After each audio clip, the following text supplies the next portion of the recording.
Morning. I think we'll wait for a couple of minutes because there are only 20 students who joined the session yet.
Yeah, it looks like the previous class is delayed.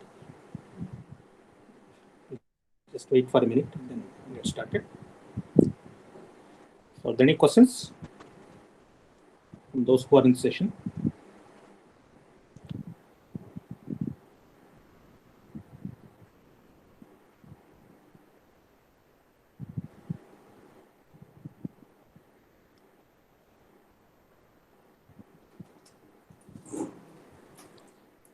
Class.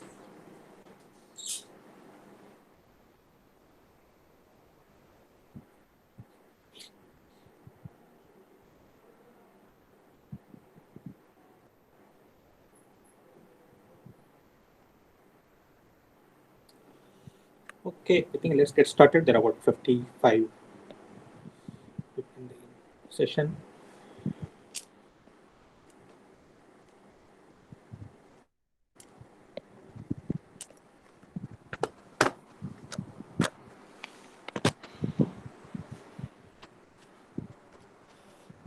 Okay, so let's continue the discussion on this basic elements of the sequential circuits called the flip-flops, which are basically digital circuits with the feedback connections.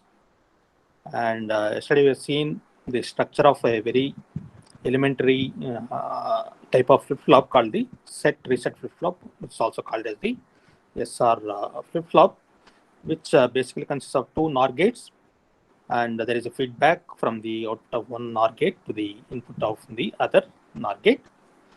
And yesterday we've seen the operations of this SR flip-flop.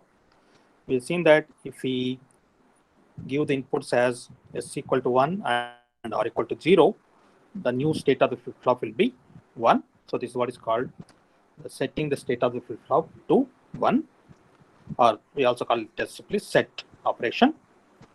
And if S input is 0 and R input is 1, then the state of the flip-flop is set to 0, which is the reset operation.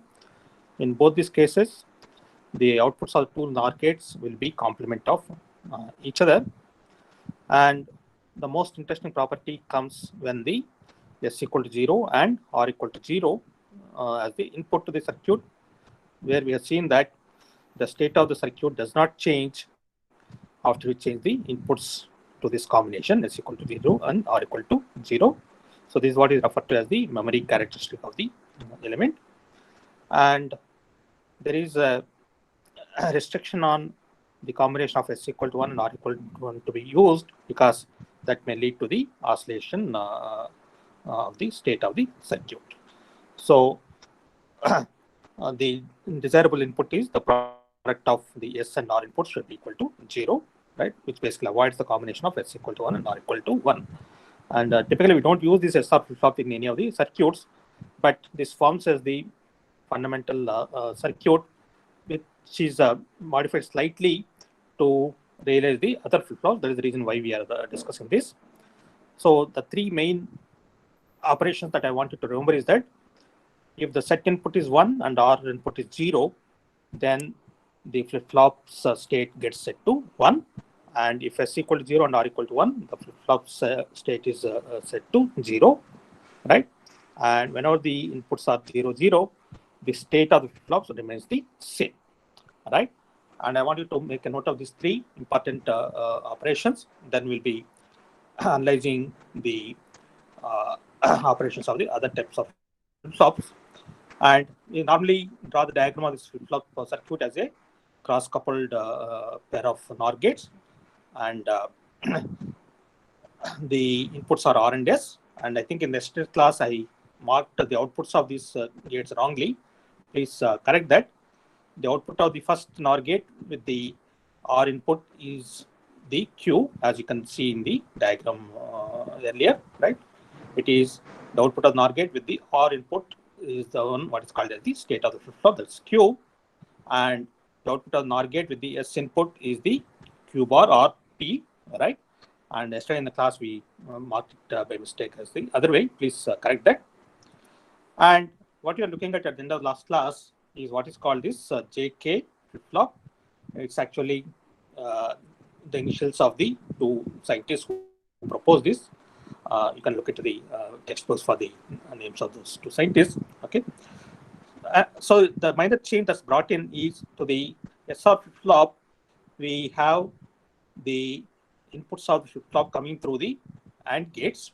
You can see that before every NOR gate here, there is an AND gate. So this AND gate takes one of the inputs, and it also takes the feedback connection. So the input to the R is actually coming from the first AND gate, where K is the external input and Q is the feedback signal or feedback bit, right? And the input to the other AND gate is the J input and the Q bar the feedback connection. Okay. I gave it as a small exercise for you to look at the operations of this JK flip-flop for the different combinations. I'm not sure how many of you have done that. Okay. So we'll quickly go through that. Okay.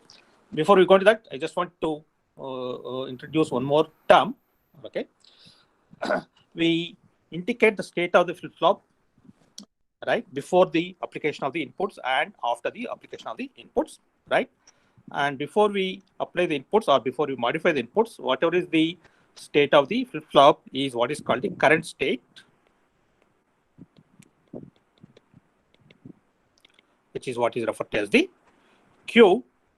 And with the current state, if I apply certain inputs to the flip-flop, there may be a change in the state of the flip-flop. That's what is called as the new state or the next state. And we denote that by Q plus, right? So the current state is Q. Then the state of the circuit might change after the application of the inputs.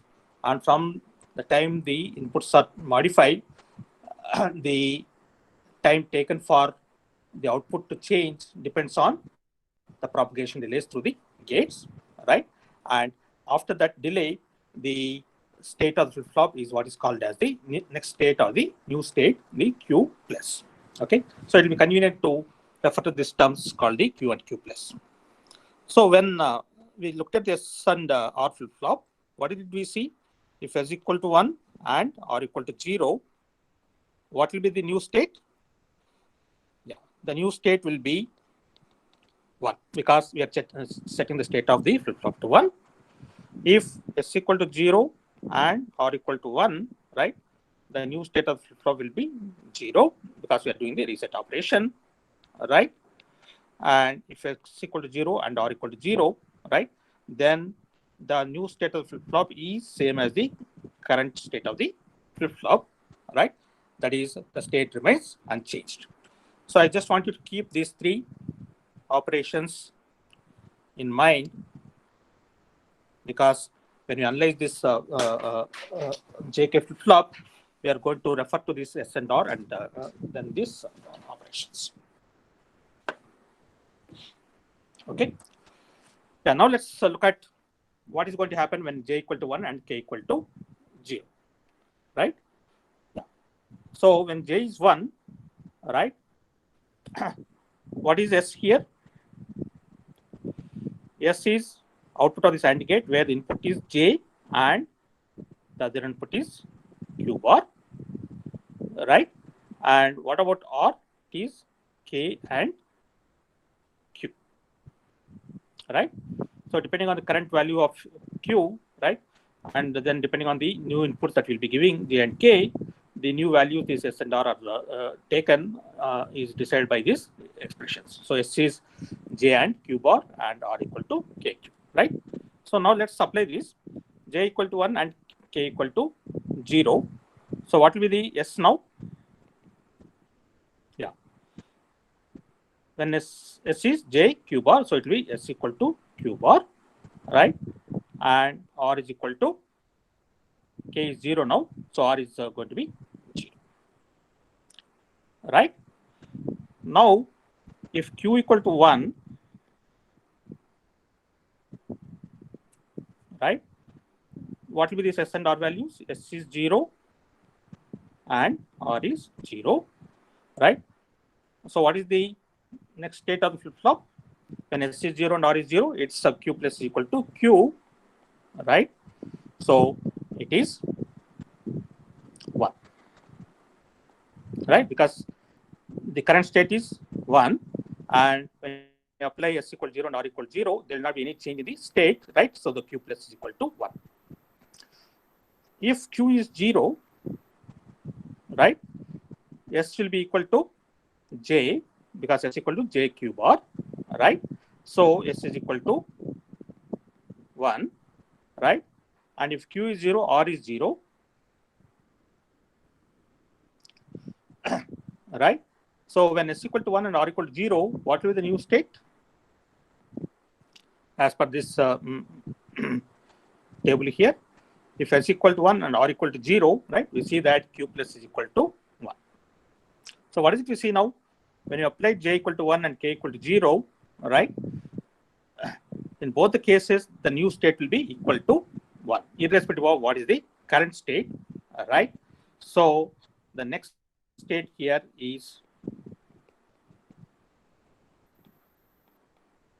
1, which means that it's nothing but setting the state of flip-flop to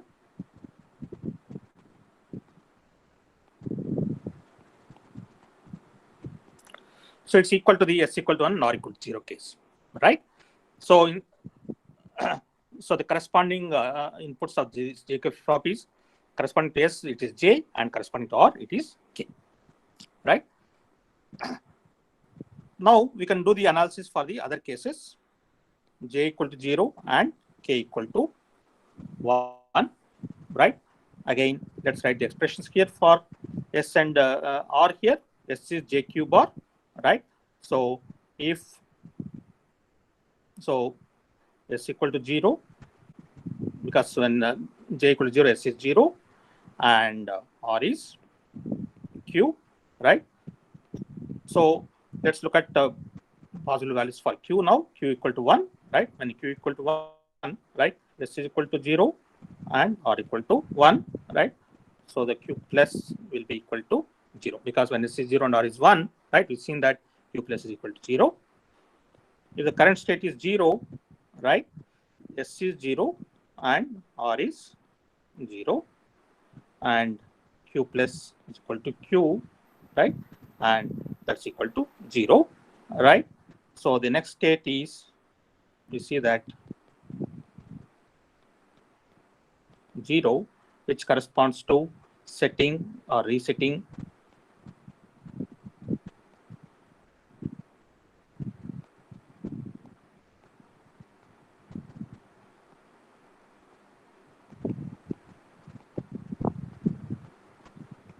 to 0.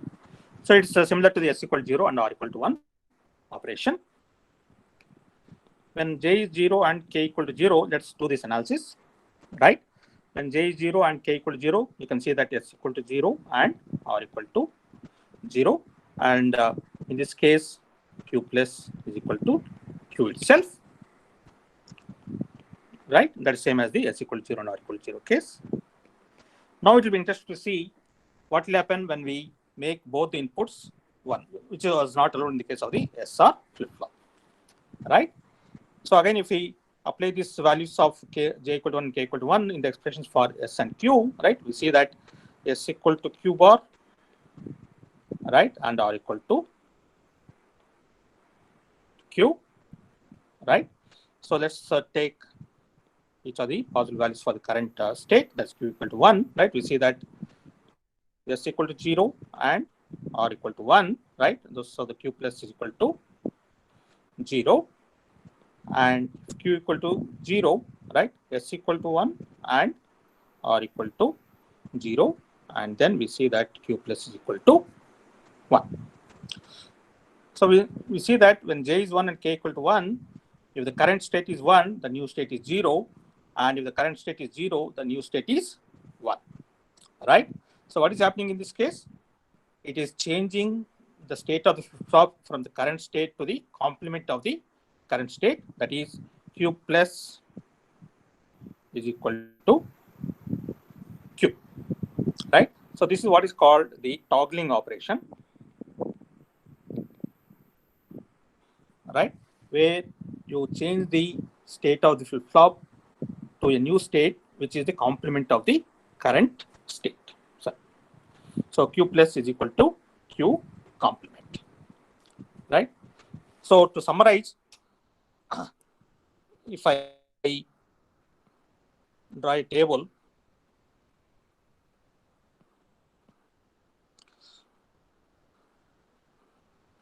right?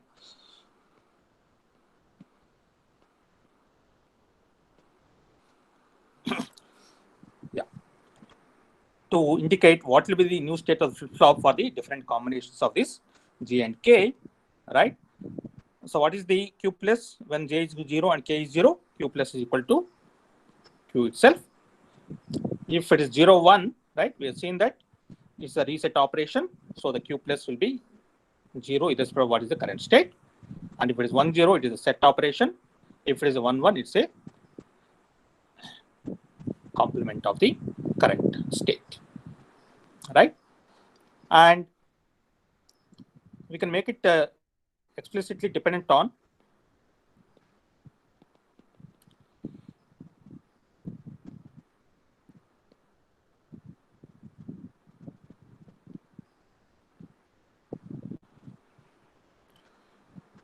the value of the current state. So then it becomes a truth table with the 3 entries, 3 input variables.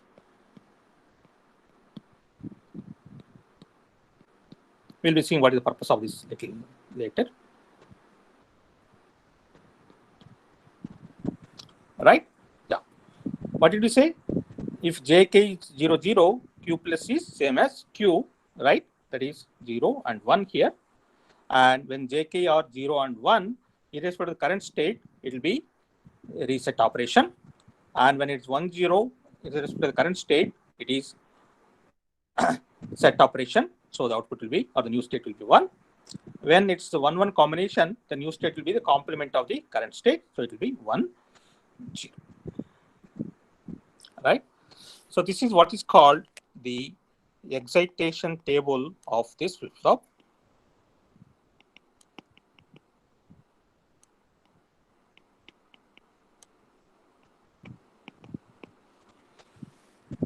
Which indicates what will be the new state for the given combination of the inputs and for a given value of the current state. Okay, and we can simplify this expression, or we can come up with the expression for Q plus, which is a function of all these three inputs, J, K, and Q. Right? You can use the Karnaugh map to do that. I'll just give the expression for you here, which you can easily get. Right? This is a minimal sum of products expression. Right? Which you can verify that the Q plus is JQ complement plus K complement Q, right? And this is what is called the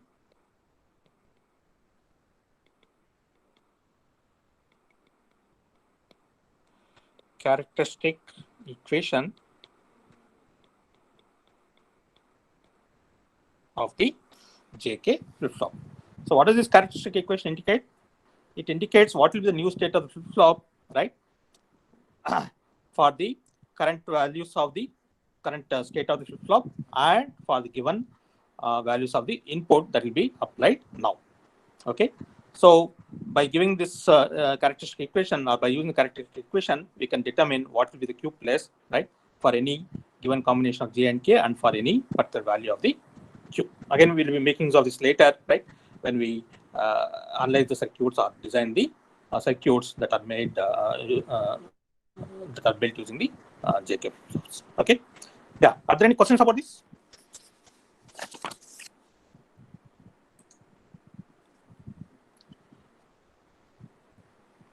Oh, there was a question whether it will toggle again, right? Yeah, it's a good question. Okay, if the inputs J and K continue to be 1, right, it will keep toggling. But what will be interested in, as we'll be seeing later, actually we'll be seeing very quickly, right? We will control when the inputs can be taken into consideration, right? So the inputs will not be active after certain period of time, right? And obviously, if the inputs are active for the period more than the delay of the circuit, right, then what you say is correct, right? It will continue to talk. Okay, but the way we are going to use this flip-flops will be controlled by a signal called the control signal or the clock signal, and only when the clock signal is active, the inputs can have an effect on the state of the flip-flop. Okay, I'll come to that very quickly. Actually, that's the next thing that we'll be discussing, right? Before I go into that, I just want you to make sure that you understand this fully, because we are going to see a couple of other types of flip-flops which will be derived from this JK flip-flops, right? So what all I want you to note is that the JK flip-flop is basically a modified version of the SR flip-flop, which will allow us to use this combination of inputs being 1 and 1, right? Otherwise, the operations are similar to SR flip-flop. When both inputs are 0, the new state will be same as the current state. If the J input is 1, it will be K equal to 0, and it's setting the state of the flip-flop. If J is 0 and K equal to 1, it's resetting the flip-flop. And when both inputs are 1, right, it does the complement operation of the toggling the state of the flip-flop, right? And the excitation table indicates what will be the new state in terms of the inputs to the flip-flop and in terms of the current state of the flip-flop, right? And the characteristic equation basically is the Boolean minimal sum of products expression that gives the relation between Q plus and the J and Q and the J and K and the Q. Okay, yeah. Now, whatever circuit that we have drawn here, we'll add one more element or one more input.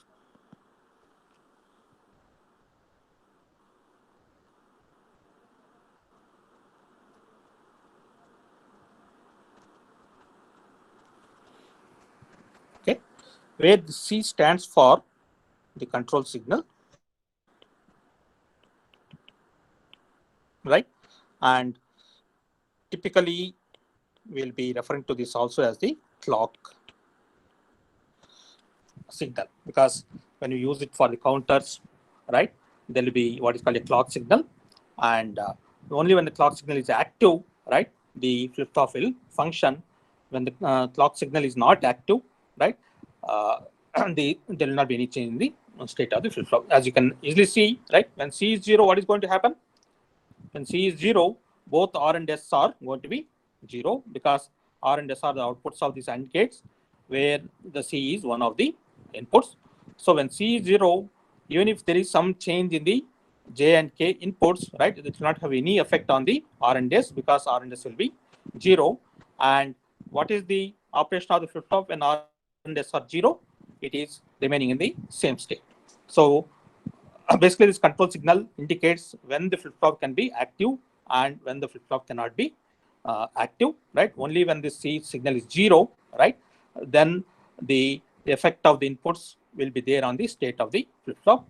If C is 0, right, even if there is some change in the J and K inputs, right, it will not result in any change in the state of the flip-flop, right? And this kind of flip-flops where it's controlled by this C input, where when C equal to 1 only, the effect of the inputs can be there on the state of flip-flop. They are also referred to as the level triggered flip-flops.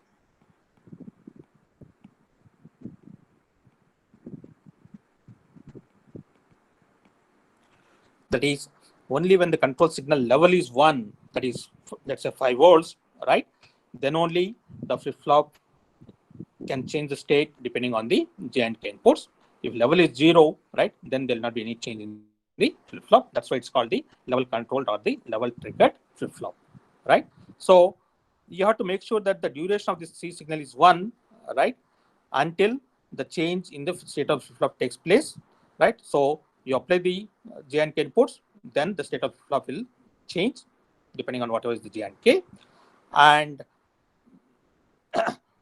then you make the C 0, right, so that any modifications in the J and K inputs will not have any change in the flip-flops, right? So now it's up to the designer of the circuit to make sure that the C is of appropriate duration. Obviously, the duration of the C is going to be less than the delay of the flip-flop circuit, as Vedanta has pointed out, right?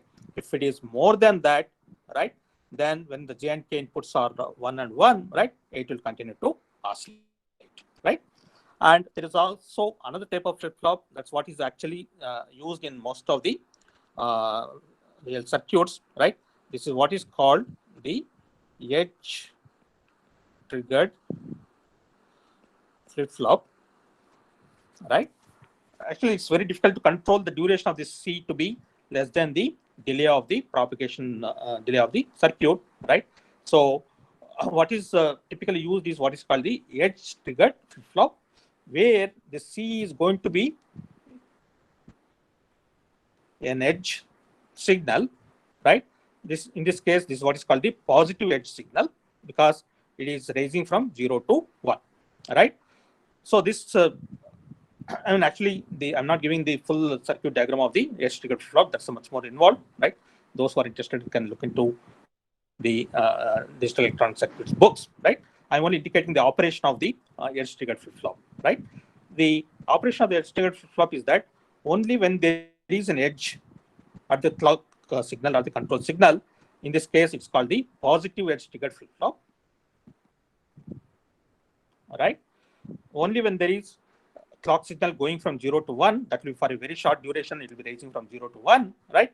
The effect of the external inputs J and K can have on the state of the flip-flop. And once it reaches the steady value of either 1 or 0, right, then there will not be any effect of the inputs to the inputs on the state of the flip-flop, right? And whenever we use this kind of a flip-flop, then we use a different kind of a symbol to refer to this flip-flops. Normally, we use a square or a rectangle to indicate a flip-flop circuit, right? Where typically the flip-flop here will have the two inputs J and K, right, and two outputs Q and the Q complement, right, and typically there will be this control signal called the C. Okay, so this is for the level triggered flip flop. Okay, if it is an edge triggered flip flop, maybe I'll write here separately.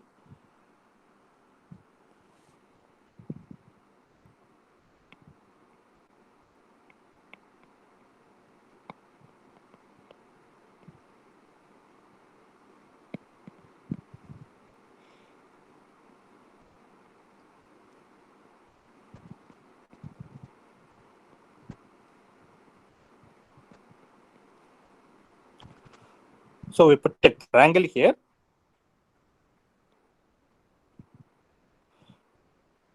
So this triangle here indicates that it's an edge, right? And typically this is referred to as the positive edge triggered flip flop.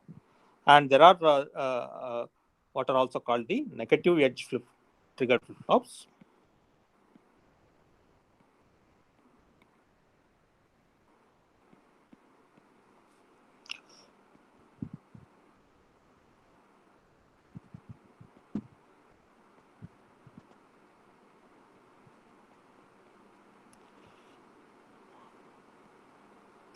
So in this case, there will be a bubble here, indicating that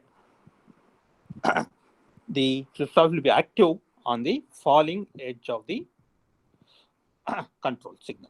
That is, when it goes from 1 to 0, right? That's what is called the negative edge or the falling edge, right? Whereas here it should be a rising edge, right?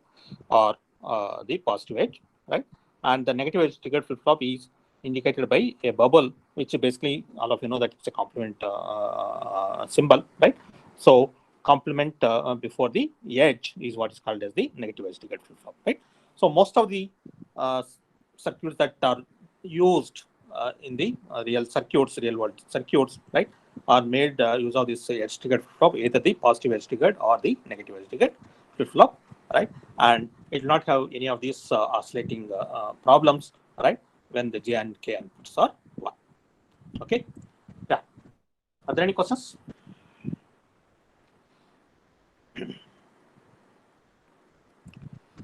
Okay. Now we are going to see a slightly modified version of this JK flip flop, right? At a later point, we'll be seeing why you are looking at these different types of flip flops. One can design the sequential circuits using any of these types of flip flops. For some circuits, one type of flip flop will be more kind of efficient, right? For some other circuits, the other types of flip flops can be more efficient. So we'll come back to that later, right? So now we'll look at two more flip flops, and it's interesting to note that both these new the flip flops that we'll be discussing now, right, will have only one input, right? So the first flip flop with only one input that we are considering is what is called the T flip flop,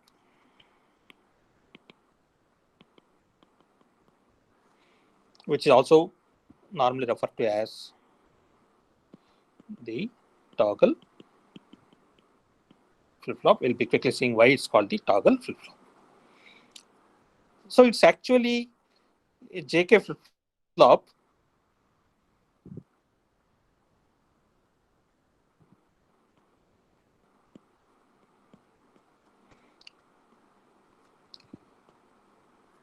of course, there will be a control signal. Just for sake of discussion, we'll consider only the level triggered flip flop, right? Yeah. So if I combine both these inputs and then give a single input here, which is called as the T, right? So my T flip flop is going to be a JK flip flop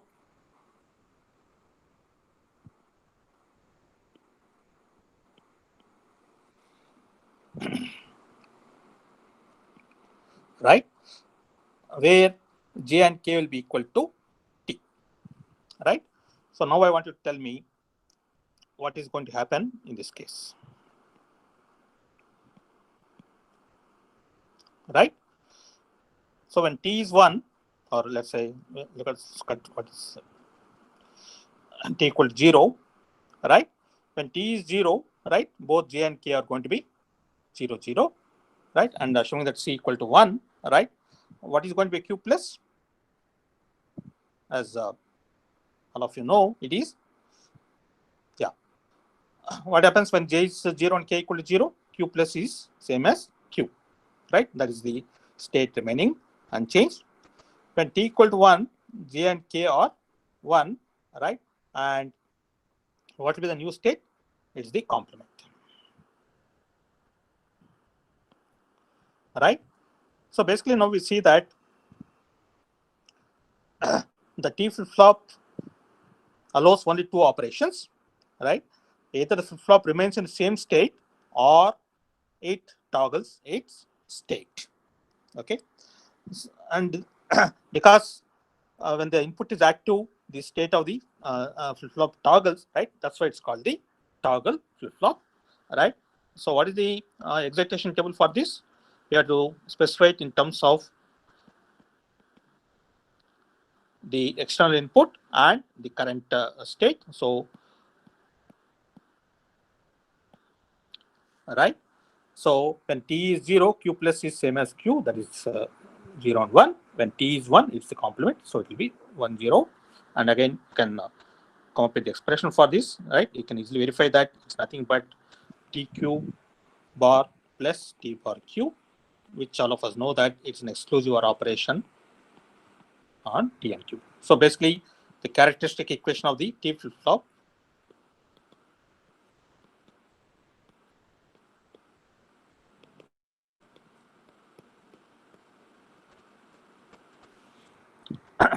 right will be nothing but q plus is equal to t exclusive OR q, right? So we see that the T flip-flop is a simpler flip-flop, right? But it allows us only either to remain in the same state or to modify the new state to the complement of the current state. But we cannot set the state of the flip-flop either to 0 or 1 as we are able to do it in the JK flip-flop. So that way the JK flip-flop is more versatile, okay? So here it depends on what happens when the power is switched on, right? And whatever is the current state, right, will be the Q, and then one has to modify that to uh, uh, the complement of state, right, by making the T input to 1, right? Again, we'll be seeing some cases where this can be useful, right? The other type of flip-flop that we'll be looking at what is called the D flip-flop, which is also a single input flip-flop, right? Where the D here stands for what is called the delayed flip-flop. Again, once we see the operations, right, we'll be seeing why it's called the delayed flip-flop. It's also derived from the JK flip-flop.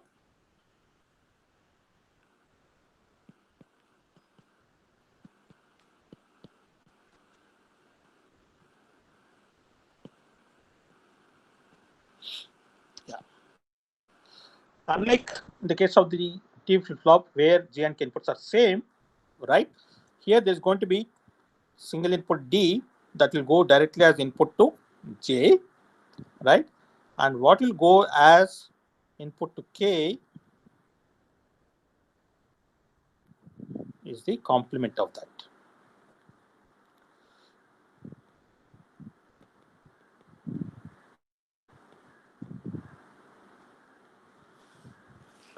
Right?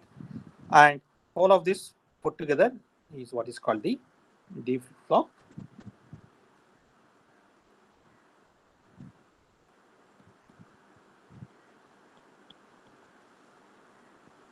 Right? Now let's see what happens in this case.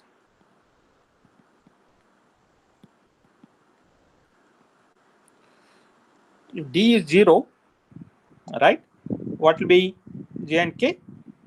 It is 0 and 1. What is a combination of J and K being 0 and 1 indicate? It's actually a reset operation. So the Q plus will be 0 irrespective of the current state. Right? And if it is 1, what is going to be the J and K? It is 1, 0, right? And it's a set operation. So the Q plus is going to be 1. So what is to see here now? Q plus is same as D. That is, if I apply the inputs and if I make control signal active, right? If I give the D input of 0, right? Irrespective of what is the current state of the flip-flop, the new state will be equal to 0. If I apply an input of 1, right? It will be setting the state of the flip-flop to 1, right? So basically what is happening here, whatever is the input that I'm applying, that will be available at the output of the flip-flop after some delay, which is the delay of this whole circuit, right? That's why it's called the delay flip-flop. As you can see here, it's a kind of a complementary of the T flip-flop. The T flip-flop either can remain the same state or we can complement the current state, whereas those operations are not possible here. Here, we can only set the state of the flip-flop to 0 or 1. That is, we can either do the reset operation or the set operation.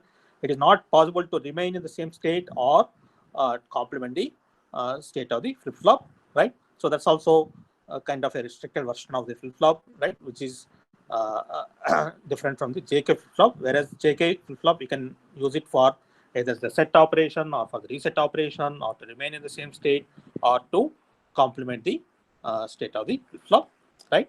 So we can easily draw the excitation table for this, right? So when D is 0, it is for the current state, the new output will be 0. When it is 1, right? It's 1 and 1. That's why the characteristic equation is D.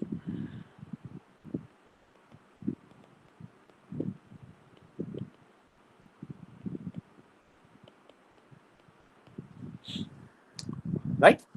So basically we see that we have three different types of flip-flops. One is the JK flip-flop, which is the most versatile version, and which can be used to design any synchronous sequential circuit which is built using these flip-flops, right? Whereas T and the D flip-flops also can be used, but as we'll see later, right, the logic that's required to realize certain functionality will be more complex when you use either D flip-flops or the T flip-flops when you want to build any sequential circuit. When I say sequential circuit, as we'll see later, right, we want the circuit to behave in such a way that, right, it will generate a sequence or it will detect a sequence of groups of bits. We'll come back to that later. Okay. Are there any questions about this? So basically, I want you to understand the JK flip-flops operation. Once you understand that, then understanding either the T flip-flop or D flip-flop is very straightforward. Noting that both these T and D flip-flops are basically built using the JK flip-flops by controlling the inputs accordingly. Okay. Now we may be wondering, right, what kind of functionalities can be realized by using these flip-flops, and that's what we'll be discussing in the next couple of classes, right? There are many important components in the computer system, right? One of the components is what is called the registers. Actually, all of this will turn out to be nothing but the storage elements,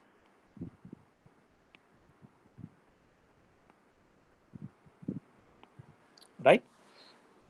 As we'll be seeing later, right, one of the important components within the CPU is what is called a register. That's where the data or the instructions are temporarily stored before they are given as input to the arithmetic and logic unit or to the control unit, right?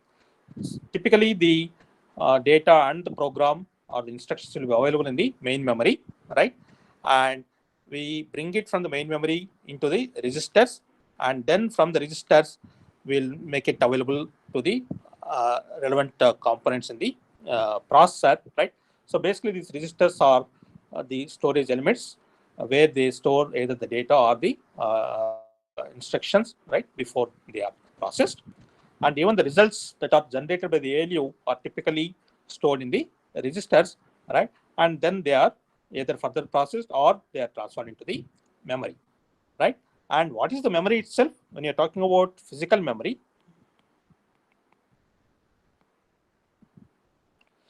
where we want to typically store the data or in general instructions as well. When I say data, we'll be referring to both the data and the instructions, right? Again, we need a basic circuit element which is capable of storage, right? And as we'll be seeing, right, the memory operation is actually nothing but the storage operation, right? So the physical memory in the computer system is also typically built using some elements like the flip-flops, but the physical memories are very large in size because we're talking about a few gigabytes of RAM or the physical memory, right? And the flip-flop is a little bit more complex circuit than what is really required for the physical memory, right? But the functionality is going to be similar, right? Maybe not in this course, maybe in the next course, we will be looking at the basic cell that's used to build the physical memory, but the functionality of that is same as the storage characteristic of the flip-flop, right? And then there will be other circuits that may be of interest to us, right, called the counter circuits. I think all of you are familiar with what are called the digital clocks, right? What does the digital clock shows? It shows the time, right? It shows the time in seconds, then minutes, and the hours, right? And you'll be seeing that in principle, one can design this clock, digital clock, by using a counter which is built using the flip-flops, right? And the control signal to the flip-flops will be nothing but a clock signal which will be operating at, let's say, 1 cycle per second. So at every second, we'll get the clock signal, and whenever the clock signal comes, right, we increment the count from the current count to a new count, where the new count will be current count plus 1 if it is an up counter, because typically in the clock, right, it will start from, let's say, if you're talking about the seconds counter, right, it will start from 0, 0, then it will go to 0, 1, I mean, from 0 to 1, then 2, 2, then so on. Then after 59, it will reset to 0, right? So one can design a counter like that using only these flip-flops, right? And you'll have one counter for the seconds, one counter for the minutes, and another counter for the hours, right? And you can build the whole digital clock using only these sequential circuits, which are built using flip-flops, but you have to give the control signals accordingly, right? So we'll be looking at different forms of the counters. Typically, it will be an n-bit counter, right? And when you use n bits, there will be n flip-flops, and typically it is what is called the modulo 2 power n counter, because when you use n bits, the different combinations of the bits that you can have are 2 power combinations, 2 power n combinations, right? So it will start from all zeros, then it will go to all ones, then it will reset. That's why it's called the modulo 2 power n counter. And these counters can be either counting upwards, that is basically it will be increasing the count, or it will be decrementing the count. You need the down counters in the design of the what are called the timer circuits, right? I think all of you are familiar with what is called the timer, right? You set the timer to some time value, then you want the time count to decrease, and whenever it reaches 0, right, it should give rise an indication or an alarm, right? That's what is called a timer, right? And that can be built using the down counter, right? And one can also build a combination of this called the up-down counters, right? So we'll be seeing that one can build any of these counters using these flip-flops. One can use any of the types of flip-flops, right? But we'll be seeing that, right, certain flip-flops, certain types of flip-flops can be more efficient in building these counters than the other flip-flops. And in general, we can use these flip-flops to build what are called the sequential circuits. That's the name that's given, right, to the circuits, mainly because you can use these sequence circuits to generate a sequence of values, right? Or one can also build a circuit to determine whether a sequence of certain values is given as input to the circuit, as a sequence of values are seen by the circuit. But we'll be mostly interested in, right, given a sequence, how do you want to build a circuit, right, which will go through that count sequence. And just to give an example. Let's say I want the counter to go through only the odd values, right? Then it will start with 1, then it will go to 3, then it will go to 5, then it will go to 7, right? If it's a modulo 8 counter, right? After 7, it will go back to 1, right? So I just want you to give an indication of what kind of circuits can be designed using this, right? And all of them will be designed using the flip-flops. Maybe I think I'll stop at this point. I see that already half of the class is out of the session, right? So I'll stop here. Are there any questions? Otherwise, I'll upload the notes. Please have a look at that, and then we'll meet on next Tuesday.